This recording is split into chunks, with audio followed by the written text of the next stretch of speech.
അലൈഹിസ്സലാം പടച്ച റബ്ബിലേക്ക് പൊട്ടിക്കരഞ്ഞുകൊണ്ട് ദുആ ചെയ്തു, അല്ലാഹുവേ എനിക്കൊരു സാലിഹായ സന്താനത്തെ നൽകണേ അല്ലാഹ്, റബ്ബി ഹബിലി മിനസ് സാലിഹീൻ. ഒരു കാര്യമില്ല, നമ്മൾ അല്ലാഹയോട് ചോദിക്കേണ്ടത് സാലിഹായ ഒരു കുഞ്ഞിനെത്താ. അല്ലാഹ് എപ്പോഴും അങ്ങനെ ചോദിക്കണം. സാലിഹായ ഒരു സന്താനത്തിന് വേണ്ടി ദുആ ചെയ്യണം. നമ്മുടെ നിയ്യത്തിലെ കാര്യം സാലിഹായ സന്താനത്തിന് വേണ്ടി ദുആ ചെയ്യുകയാ. റബ്ബി ഹബിലി മിനസ് സാലിഹീൻ, സാലിഹായ സന്താനത്തെ നൽകണേ അല്ലാഹ്. ഫബശർനാഹു ബിഗുലാമിൻ ഹലീം,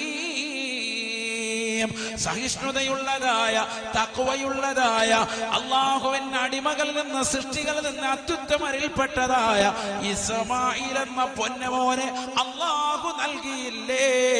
ആ മകനെ അല്ലാഹു പ്രവാചകനാക്കിയില്ലേ?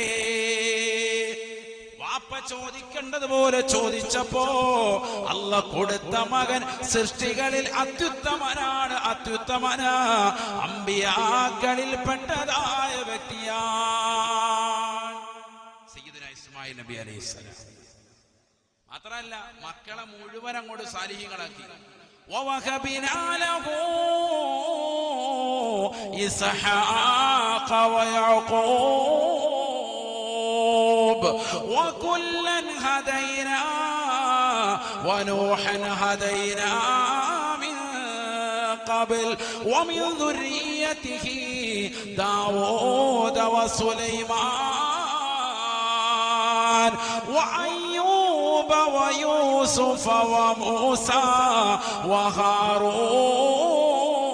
വഹാറൂൻ വകദാലിക നജിസിൽ മുഹ്സിനീൻ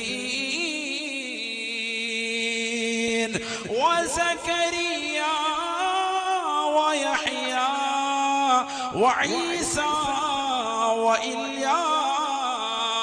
വഇല്യാസ് കുല്ലും മിനസ് സാലിഹീൻ. എനിക്കൊരു മകനെ നൽകണേ അല്ലാഹ്, സാലിഹായ മകനെ നൽകണേ എന്ന് ഇബ്രാഹിം നബി ദുആ ചെയ്തപ്പോ അല്ലാഹു പരമ്പര മുഴുവനും പ്രവാചകന്മാരാക്കുകയാണ്.